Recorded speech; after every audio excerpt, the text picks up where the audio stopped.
Okay, so welcome everyone. Welcome for day two of emotional cleansing workshop. So I hope you all are doing fine and कल का आपका experience अच्छा रहा होगा. In case आपने live attend नहीं किया, तो आपने एटलीस्ट रिकॉर्डिंग देखी होगी और आपको एक अंदाजा मिला होगा कि हम क्या करने वाले हैं सेशन. तो without further delays let's start today's session. And आज का सेशन हम एक छोटा सा रिवीजन करेंगे. Will just go through a little bit कि हमने कल क्या क्या किया था and then will continue with today's topic. ठीक है. तो लेट मी, आई थिंक मेरी स्क्रीन आपको विजिबल है. Yes. Okay, so let's start.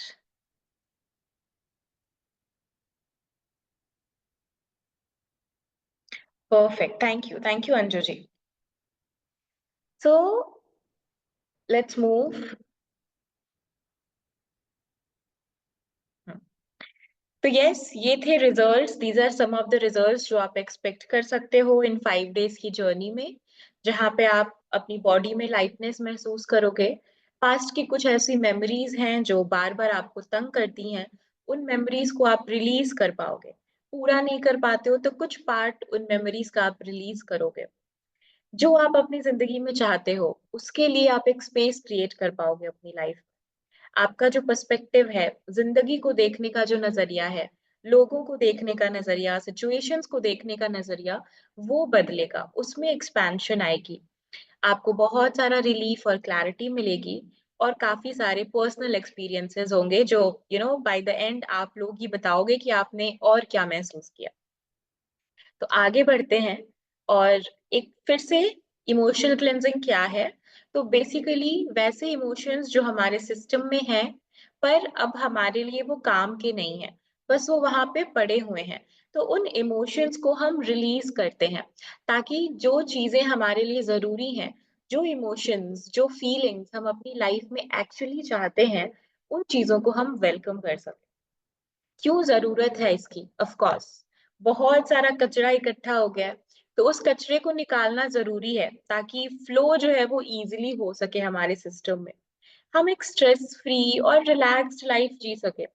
हर दूसरे तीसरे इंसान को आज स्ट्रेस है, वो परेशान है किसी ना किसी वजह से. तो एक स्ट्रेस फ्री लाइफ लीड करने के लिए इट्स इम्पोर्टेंट कि हम अपने इमोशंस को लेट गो करें. अनअटेंडेड जो इमोशंस होते हैं जिन पर हम ध्यान नहीं देते, वो अक्सर अक्सर ही हमारी बॉडी में बीमारियों की तरह आते हैं. ये कहा जाता है, इट्स अ ट्रूथ, इसको कहा नहीं जाता. इट्स लाइक कि 90% से जो बीमारियां होती हैं वो साइकोसोमैटिक होती हैं. साइकोसोमैटिक क्या हुआ कि आपका आपके इमोशंस, आपकी एनर्जी, आपका माइंड उन बीमारियों को क्रिएट कर रहा है. तो जब हम अपने इमोशंस का, अपने माइंड का ख्याल रखते हैं, तो हम अपनी बॉडी का भी ख्याल रखते हैं. बहुत सारी बीमारियों को हम वैसे ही दूर कर देते हैं, गुड बाय कर देते हैं. सो लेट्स मूव फॉरवर्ड. और हमने ये देखा कि ये 5 इमोशंस हैं जिनके साथ हम इन 5 दिनों में काम करने वाले हैं. Rage, regret, anger, guilt, grief, shame. Regret के इमोशंस को हमने कल प्रोसेस किया, उसके साथ हम आगे बढ़े. तो आज सेकेंड डे है और सेकेंड डे पे हम एंगर के इमोशंस के साथ आगे बढ़े. तो just a little bit about regret. तो रिग्रेट का मतलब क्या होता है? पछतावा करना. कि किसी बात के लिए तकलीफ होना कि हमसे ये गलती हो गई, या हमें ये करना चाहिए था पर हमने नहीं किया. तो रिग्रेट क्या करता है? हमको, हम जहाँ पे है ना, हमको वहीं पकड़े रखता है, स्टक रखता है हमको सिचुएशन में, आगे नहीं बढ़ने देता. एक विक्टिम माइंडसेट क्रिएट करता है कि अब क्या करूं, मैं तो फंस गई इस तरह की सिचुएशन. तो यहाँ पे हमें क्या करना है? हमें एक बंदी के तौर पे नहीं सुनना है कि आप तो अब जेल में बंद हो गए हो तो अब आप कर क्या सकते हो. पर आपको एक क्रिएटर के माइंडसेट से सोचना है कि अगर आप बंद हो भी गए हो तो क्या करके बाहर निकला जा सकता है. तो दिस इज द स्पेस जो हमको एक्चुअली में सारे negative emotions, not only regret, उससे बाहर आने में मदद करती है. अपनी प्रेजेंट स्टेट को ब्रेक करके एक अपलिफ्टेड स्टेट में आने में हेल्प करती है. तो अब हम आगे बढ़ते हैं आज के इमोशन के साथ. ये तो हमने कल की बातें की कि कल हमने ये सारी बातें करी थी. अब हम आते हैं आज. तो बिफोर हम आज एंगर के बारे में पढ़ें, हमें थोड़ी सी ना डिफेंस मैकेनिज्म की चर्चा करनी होगी. हमारे बॉडी में एक्चुअली में क्या होता है। जब भी कोई नेगेटिव इमोशन हमारी बॉडी में ट्रिगर होता है, या हम उसको आपने ट्रिगर शब्द जरूर सुना होगा, है ना, कि उनकी ऐसी बातें जो है वो मेरे को ट्रिगर कर देती हैं। ट्रिगर यानी कि वो बंदूक का जो ट्रिगर होता है ना, वो दबा देता है कोई, इट्स लाइक दैट कि उसने किसी गोली चला दी और वो एकदम फट जाता है इंसान। तो वो क्यों होता है? दो, there are multiple other reasons as well, but एक छोटा सा छोटी सी चीज जो हमारे लिए इम्पोर्टेंट है समझना, हम उसको समझेंगे कि हमारी बॉडी में, हमारे माइंड में एक डिफेंस मैकेनिज्म है। वो डिफेंस मैकेनिज्म का काम क्या होता है? डिफेंस मैकेनिज्म का काम होता है कि अगर कोई थ्रेटफुल सिचुएशन हमारे सामने है, जहां हमारी जान को खतरा है, तो वो उस थ्रेटफुल सिचुएशन से हमको प्रोटेक्ट कर सके। तो इसीलिए वो डिफेंस मैकेनिज्म जो है वो डेवलप किया जाता है ना। इसीलिए हम डिफेंस टेक्निक सीखते हैं, ये सारी चीजें सीखते हैं, ताकि खतरे के सिचुएशन में हम खुद को प्रोटेक्ट करते हैं। अब क्या होता है, जब हम इवोल्यूशन में थे, अभी भी हम इवोल्यूशन में हैं, बट लाखों हजारों साल पहले जब मानवता इवॉल्व हो रही थी, जब ह्यूमन लाइव्स इवॉल्व हो रहे थे, तो इनिशियली हमारा पर्पस क्या होता था? बस अपनी जान को सिक्योर करना। जो आदि मानव थे, उनका पर्पस था कि अपनी जिंदगी को सिक्योर करना, कि वो जंगलों में रहते थे और एनी टाइम उनकी जान को खतरा होता था, क्योंकि सारे जानवर इस तरह ही वो फंक्शन कर रहे हैं ना, एक दूसरे पे उनकी उनकी लाइफ की डिपेंडेंसी है। ये किलिंग पे, ये सारी चीजों पे लाइफ डिपेंडेंट थी। कार्निवोरस एनिमल्स के साथ सारी चीजों में हम जंगलों में रह रहे थे। इवन ह्यूमंस भी मोस्टली कार्निवोरस थे। बाद में हमने वो कार्निवोर्स को छोड़ के हमने फिर वेजिटेरियन, ये सारी चीजें हमने अपनाई। ये चीजें बाद में आई इवोल्यूशन के स्टेज पे। तो बिगिनिंग में ऐसा था। तो हमारा जो इंटरनल सिस्टम है, वो बहुत ही डीपली इनग्रेन्ड है अपने आप को प्रोटेक्ट करने के लिए। अब क्या हुआ, सामने जंगलों में जब हम रहते थे, तो खतरा क्या था? फिजिकल था। तो फिजिकल खतरा देख के हमारा माइंड हमको अलर्ट करता था, हम अपने आप को प्रोटेक्ट कर लेते थे। बट अब के टाइम पे यही डिफेंस मैकेनिज्म जो है, हमारे लिए ऑपोजिट काम कर रहा है। अब जो खतरा है ना, अब फिजिकल एनवायरनमेंट के लेवल पे कोई खतरा नहीं है। इट्स नॉट लाइक कि आपको कोई मार देगा। अगर किसी ने आपको दो चार बातें बोल दी, तो ऐसा नहीं है कि वो इंसान आपको आप कत्ल कर रहा है, ठीक है। बट वो चीजें हम पे हमें चुभ जाती हैं, लग जाती हैं। क्यों? क्योंकि वो थ्रेट की तरह साउंड करती हैं, हमको हमको थ्रेट की तरह फील होती हैं, जैसे सामने वाला कोई हमको अटैक करना चाह रहा हो। तो इसको कहते हैं फॉल्स अलार्म। जैसे आपको ना स्मोक और फायर के एग्जांपल से समझो। अगर आपके घर में कहीं पे फायर अलार्म लगा हुआ है, तो फायर अलार्म का काम क्या है कि जब आग लगेगी, स्मोक उठेगा, तो वो फायर अलार्म बजेगा एंड वहां पे सिग्नल जाएगा फायर अलार्म में, and then they will come and they will save you. But कभी कभी क्या होता है कि हम किचन में कुछ बना रहे हैं, और कभी कभी छौंक लग गई या किसी भी वजह से वो फायर, हमें ज्यादा स्मोक हो गया, तो उस स्मोक को भी फायर अलार्म जो है वो डिटेक्ट कर लेता है और वो सिग्नल्स भेज देता है।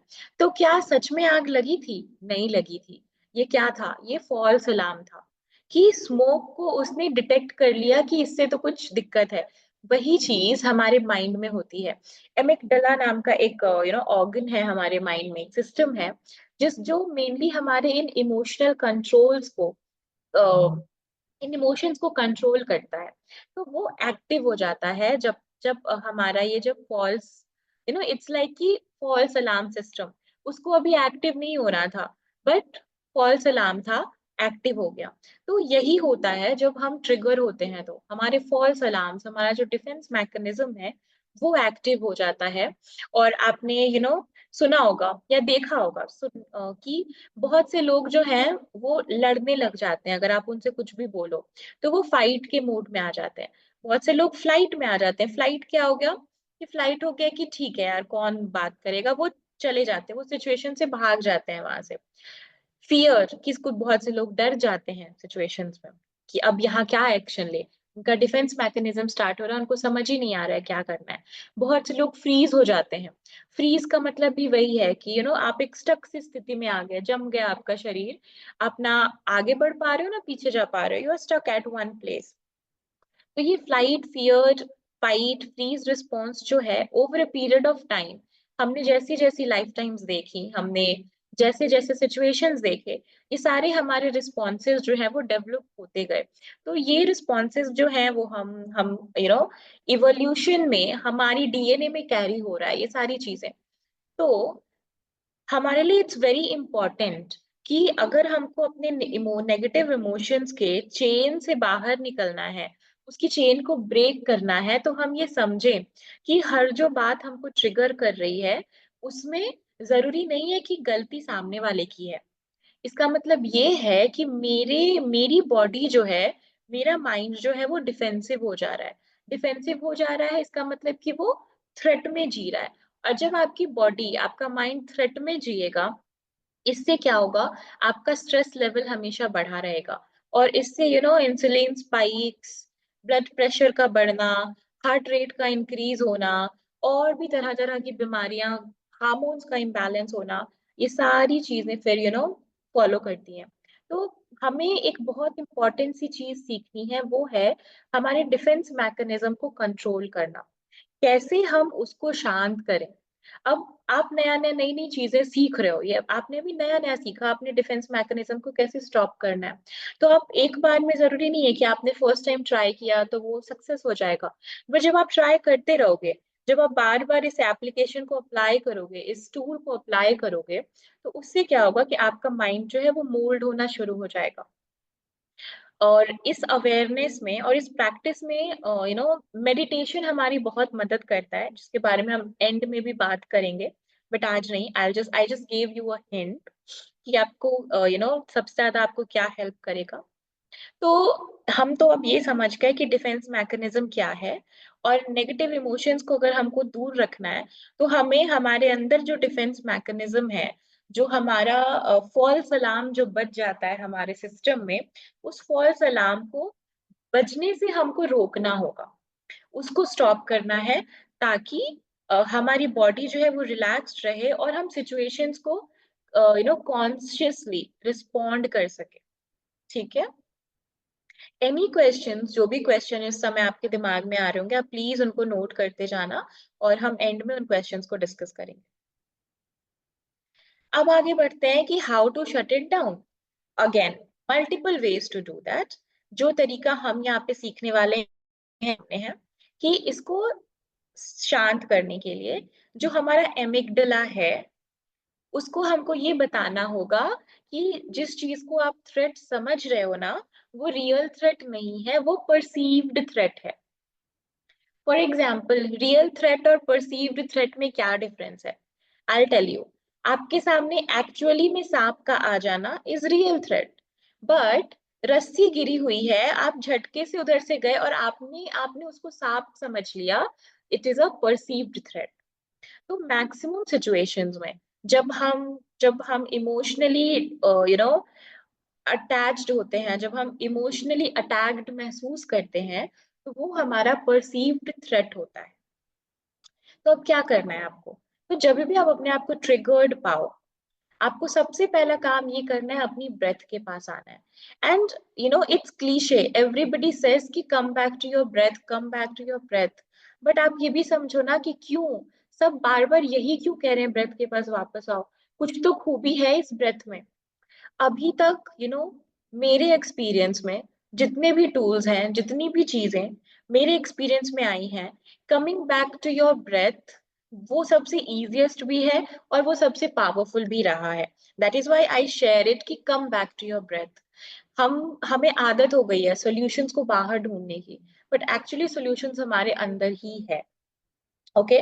तो हमें कस्तूरी मृग नहीं ढूंढना है कि जिसके पेट में, जिसकी नाभि में खुद कस्तूरी है और वो पूरी दुनिया में वो कस्तूरी ढूंढती है।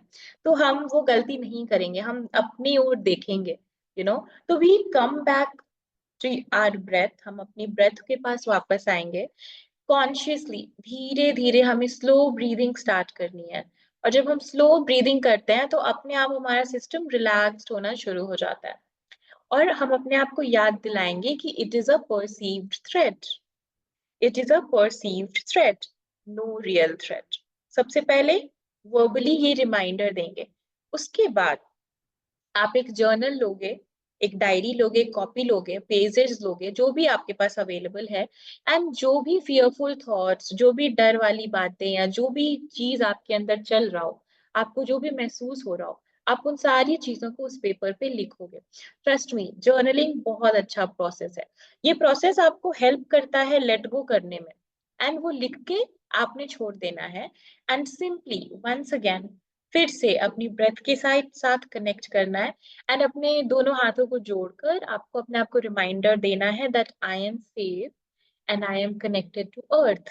इस टाइम पे आप चाहो तो आप नंगे पांव, अगर आपके घर के बाहर गार्डन हो या कहीं पे मिट्टी अवेलेबल हो, तो आप नंगे पांव चल भी सकते हो। नंगे पांव चलने से आपको बहुत रिलीफ महसूस होगा। अगर मान लो आप नंगे पांव नहीं चल पा रहे हो, आपके घर में प्लांट्स होंगे ना, तो प्लांट्स में से थोड़ी सी मिट्टी लेके आप उस मिट्टी को अपने हाथ में रखो और अर्थ को महसूस करो। एंड आप चाहो तो वही मिट्टी फिर अपने पैरों के तलवे में भी आप रब कर सकते हो।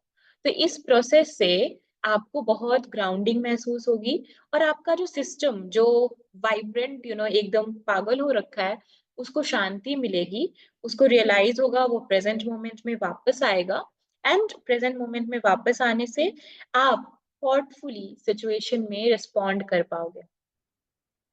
सो I hope, I know it's a process, ये चीजें आप प्रैक्टिस करोगे तो प्रैक्टिस करते करते ये आपकी जिंदगी का एक हिस्सा बन जाएंगी। आप बहुत आसानी से कर पाओगे, शुरू में थोड़ी मेहनत लगेगी, बट बाद में आप आसानी से कर पाओगे।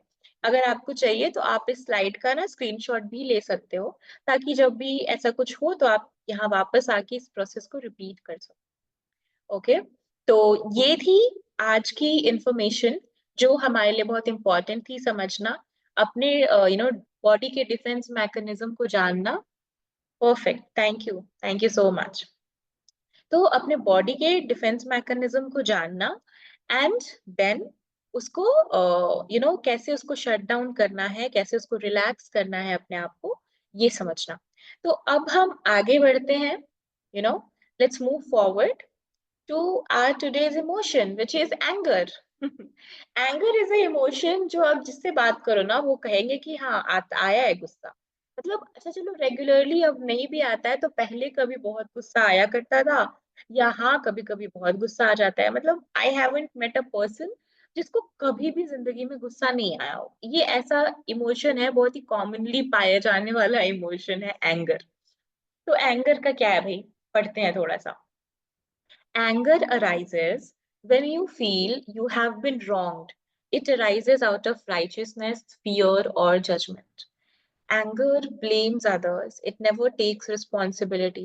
Consciousness of I am only right. तो मैक्सिमम टाइम्स में हमको गुस्सा तब आता है जब हमको लगता है कि हमारे साथ कुछ गलत हुआ, जिस तरह से हमारे साथ बिहेव किया गया वो सही नहीं था, या how can that person talk to me like that, वो मेरे से ऐसे कैसे बात कर सकता है। तो मोस्टली केसेस में जब एंगर आपकी ईगो से अराइज हो रहा होता है, आपकी ईगो बहुत हर्ट हुई हुई होती है, वो वहां से वो एंगर को जन्म देता है। तो ये एक it's a feeling of entitlement as well, कि जैसे कि दूसरा पर्सन जो है वो आपको रिस्पेक्ट देने के लिए बाध्य है, but nobody in the world is bound to respect you. ये एक ऐसा ट्रूथ है जो ऑनेस्टली हम लोग सब उसको विटनेस नहीं करना चाहते, उसको अक्नॉलेज नहीं करना चाहते। कोई आपको रिस्पेक्ट देगा नहीं देगा ये उनकी चॉइस होती है, कोई आपसे अच्छे से बात करेगा या ना करेगा वो उनकी चॉइस होती है। हमको गुस्सा कब आता है, जब हमको ये लगता है that other person is bound to respect me, other person is bound to behave respectfully with me, bound to talk nicely with me. जब ये वाली फीलिंग आ जाती है, जब हमको लगता है कि ये तो मेरा जन्म सिद्ध अधिकार है और वो हमें मिलता नहीं है, तब हमें गुस्से की एनर्जी आ जाती है। गुस्सा क्या करता है, गुस्सा हमको ब्लाइंड कर देता है। हमको वो ये इसमें हम ना अंधाधुंध लोगों को ब्लेम करना शुरू कर देते हैं। सब चीज दूसरे पर्सन की गलती बन जाती है, सब कुछ उनकी वजह से हो रहा होता है। हमने क्या किया, हमारा कुछ भी रोल नहीं था, everything was done by them. तो यहाँ पे हम किस एनर्जी में घुस जाते हैं, ब्लेम की एनर्जी में आ जाते हैं। और जब हम ब्लेम करने लग जाते हैं ना, तो हमको लाइफ में रास्ते भी कम मिलना शुरू होते हैं। क्यों? क्योंकि आप कहीं पे भी रिस्पॉन्सिबिलिटी तो ले ही नहीं रहे हो चीजों की। आपके इमोशंस हैं, आपको कैसा फील हो रहा है, कैसा बिहेव आप कर रहे हो, उसकी आप जिम्मेदारी ही नहीं ले रहे हो। तो एंगर को एक नेगेटिव फ्यूल से पॉजिटिव फ्यूल में ट्रांसफॉर्म किया जा सकता है, अगर उसी गुस्से को आप अपने ड्रीम्स की तरफ लगा दो, तो अपनी पैशंस की तरफ लगा दो, तो उसको चैनलाइज करना पड़ता है। तो एंगर जो है वो बहुत ही फायरी एनर्जी है। तो बहुत सारा फायरी एनर्जी आपके अंदर से अगर आ रहा है, इट मीन्स कि आपके अंदर पैशन तो है। इट्स जस्ट दैट कि राइट ना वो पैशन ऐसी जगह चैनलाइज हो रही है जहां पे चैनल करके आपको कोई बेनिफिट नहीं मिलेगा।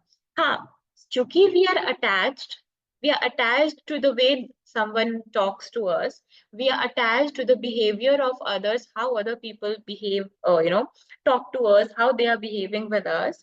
तो हमको वो लेट गो करना मुश्किल हो जाता है। तो सबसे पहले हमको क्या करना है, हमको उस अटैचमेंट को ब्रेक करना है और अपने आप को रिमाइंडर देना है that oh hello, no other person is responsible to talk to you nicely. It's like a very, क्या बोल सकते हैं, कह सकते हो कि it's a very vague statement. A part of you won't you know accept it, but उस denial को आपको ऑब्जर्व करना है। क्योंकि वो जो डिनायल आपके अंदर से आएगा ना, वो डिनायल बहुत सारी चीजें रिवील करेगा। आपके बहुत सारे बिलीफ्स जो आपके माइंड में है, नेगेटिव बिलीफ्स जो अब आपको सर्व नहीं कर रहे हैं, उन बिलीफ्स को वो बाहर लेकर आएगा। तो yes, for some people it would be painful as well कि सामने वाला is not bound to respect me, is not bound to do certain things for me, but वो अपनी मर्जी के मालिक है। इससे आपके अपने बहुत से पॉइंट्स ट्रिगर हो सकते हैं। तो एंगर इज अ वेरी, कह सकते हैं कि टची सब्जेक्ट थोड़ा, बहुत सारी चीजें बाहर निकल के आती हैं। अगर आपको बहुत गुस्सा आता है, it means that there are a lot that's there within you, जिसको जरूरत है कि आप अटेंड करो और आप उसको समझो, उसके उसके साथ बैठो, उसको प्रोसेस करो। तो यस, ये था एंगर के बारे में एक छोटा सा introduction. And thank you so much for joining me here. I'll stop sharing now. Okay, so I hope आपको concept की clarity मिल गई होगी that what all we are talking और क्या क्या चीजें हुई हैं। तो without further delays, we'll start today's meditation, and meditation के बाद आपके जो भी questions होंगे, जो भी मन में question arise हो रहा होगा, हम उसके साथ उनको discuss करेंगे। ठीक है?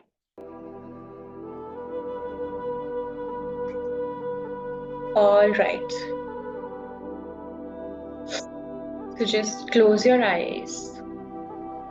And for a few minutes, nothing to do, just observe your breath.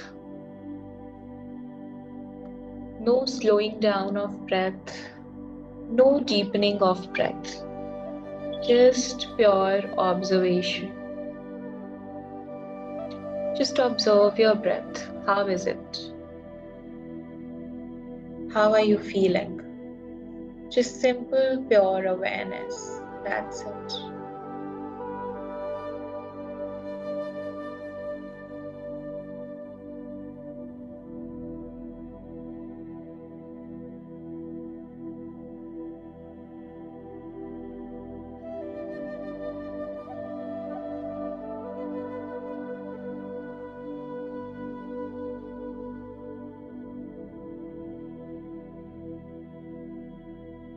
Beautiful. And as you observe, notice the temperature of your breath. How does it feel when you inhale? And how does it feel when you exhale? जब आप अपनी breath को inhale करते हो तो आपको कैसा महसूस होता है, और एक्सहेलेशन के दौरान आपको कैसा महसूस होता है।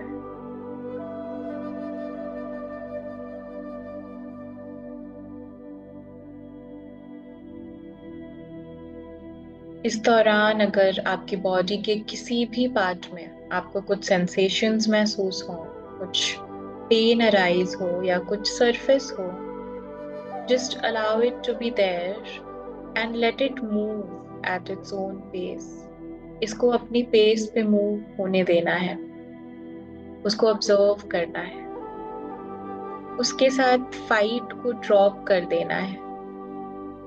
मन में अगर कुछ सवाल आए कि ये I am doing a meditation, I am doing release, तो ये पेन क्यों हो रहा है, अब तो चीजें सॉल्व होनी चाहिए, इन सारे क्वेश्चंस को ड्रॉप करना है। और नेचर जो भी हमें दिखा रही है, जो भी एक्सपीरियंसेस दे रही है, हमारी बॉडी जो भी एक्सपीरियंसेस हमें दे रही है, उन एक्सपीरियंसेस को हमें एम्ब्रेस करना है एंड उनको जस्ट एज इट इज लेना है without any questions. Drop all your questions and just be open for a moment and allow life to do its magic.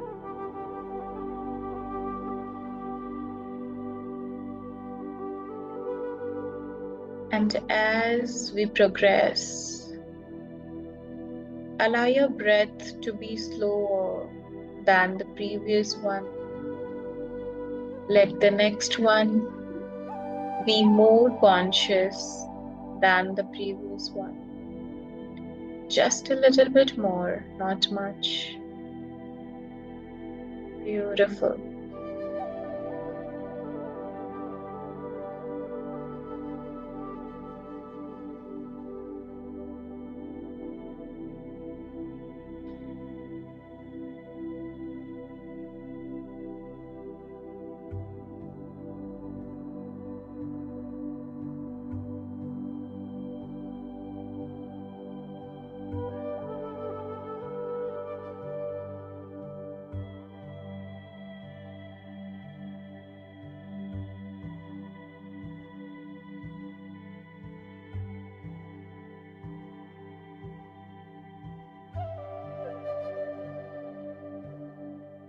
In this deep conscious state, when you are completely relaxed and ready to witness the truth, जब आप completely relaxed हो और आपकी चेतना की जागृति इतनी है कि जो कुछ भी आए उसे एक डिस्टेंस से आप देख सकते हो बिना उसमें इन्वॉल्व हुए।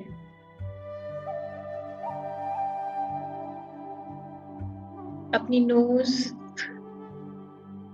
के आउटर पॉइंट को फील करिए, एज इफ एक इंटरनल आंख है आपके पास और उस इंटरनल आई से आप अपनी नोज पॉइंट को देख रहे हो।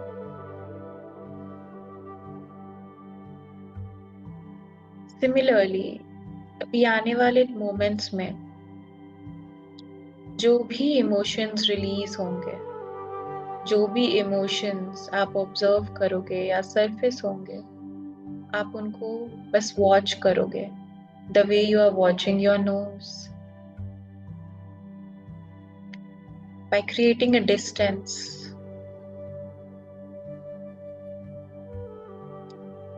And now let your body bring out, let your body reveal all the places which are burnt by anger, which are damaged by anger. अपनी बॉडी को, उन प्लेसेस को, उन बॉडी पार्ट्स को रिवील करने की आप परमिशन दो जिनको एंगर ने डैमेज किया है। एंगर की, फायर की,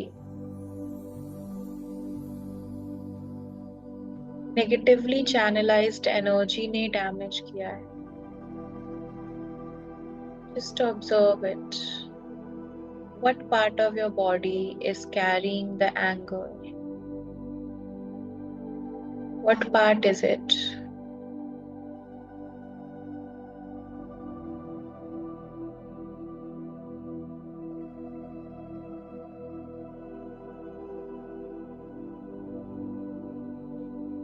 एंड इट्स ओके अगर एक बार में आपको कुछ समझ नहीं आ रहा या कोई सेंसेशंस बाहर नहीं आ रहे.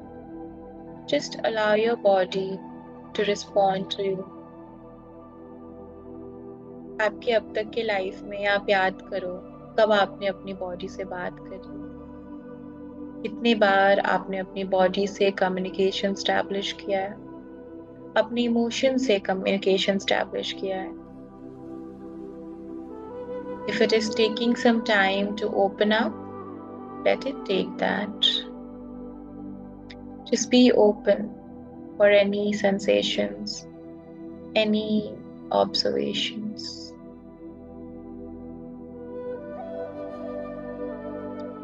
Maybe you can ask now. And in case you don't feel any sensation,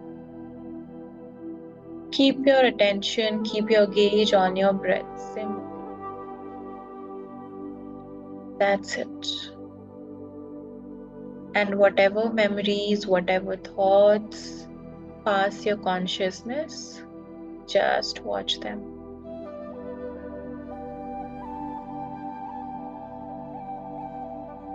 And now, maybe you can ask, what is it that I can do to free you from the anger, to free you from the impacts of anger? आप पूछ सकते हो अपने उस body part से कि आप ऐसा क्या करो कि वो बॉडी पार्ट एंगर से मुक्त हो जाए, एंगर का जो इमोशन है वो फ्री हो जाए ट्रांसम्यूटेशन के लिए.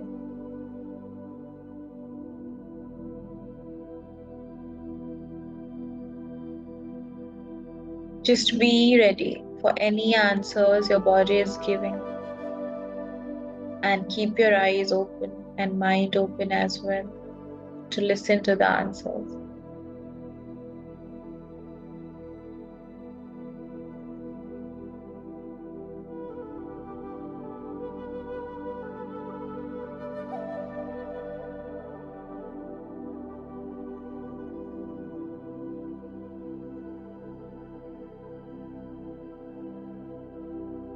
And sometimes the anger takes the form of frustration or irritation as well.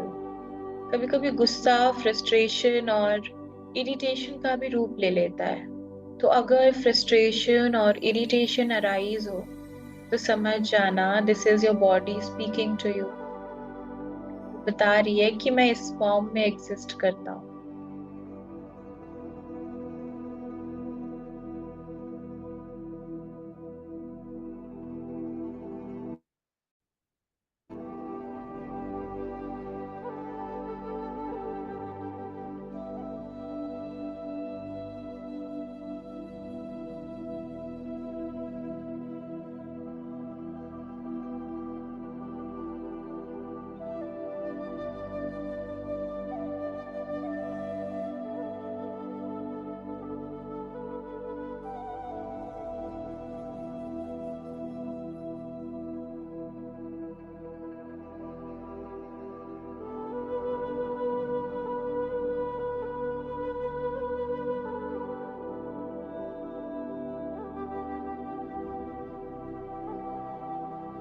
And if in your mind a picture of your child self comes up and you find that child getting irritated or fussy about all your questions,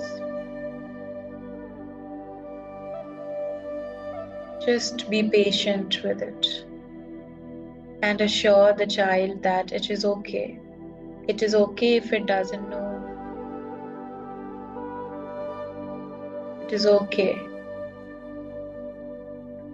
And assure the child that, we'll find some other way of knowing. There are multiple ways to know. It's okay if you do not know and you just want to be silent. Relax your inner child. And now we'll do a beautiful prayer together, you and your inner child together. to the divine. Whatever it is that has created, that has contributed to anger, punishment, resentment, frustration, irritation within me, I am taking full responsibility of that. I am sorry. Please forgive me. Thank you, and I love you. I do not remember how it got created, when it got created. When did I learn to get angry when I'm unable to do something instead of learning how to do? I'm sorry for those unhealthy lessons that I learned in my life, maybe in this lifetime or in some other lifetime or in some other dimension. I'm sorry for that. Whether it was conscious or unconscious, I'm sorry. And when I say I'm sorry, I am taking responsibility because it's my responsibility, it's my duty to raise my consciousness and bring myself out of the negative influences.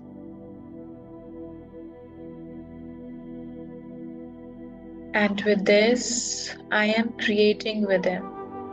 As I let go the frustration of not knowing, as I let go the frustration of not working, as I let go the frustration of not getting what I want, I create space for learning, for growth, for opportunity, for openness, for patience within me. Thank you for planting these seeds within me. The seeds of patience, the seeds of nurturing, the seeds of learning and relearning and practice, the seeds of willpower, the seeds of habit. Thank you, thank you, thank you. Maybe you can feel how you are feeling. Just observe your body now. Is it relaxed a little bit? So a lot of the emotions are in the mind. We just have to go back, trace it back, and try to counsel it, retrain it, and reprogram our subconscious to behave in a different way than what it is doing right now. So with this, bring both of your hands to your heart and say thank you, thank you, thank you. A big thanks to yourself for taking this time and choosing to take some action towards something that you would prefer to shift and change within you. You are proving to the world that change begins with you yourself, not with the other person. So congratulations for taking that step and moving forward towards it. And slowly bring your awareness towards your hands, your chest, your eyes, your face, your shoulders, your back, your tummy, your waist, both of your legs, knees, feet, everything. And maybe the temperature outside. Is it cold? Is it hot? Whatever it is. And start rubbing both of your palms. And as you rub your palms and generate substantial amount of heat through your palms, you put your palms through your legs through your eyes and all over your face. Let the warmth reach to your face, to the skin. And as and when you feel comfortable, you can open your eyes and have some water. Thank you. Thank you so much. See you tomorrow.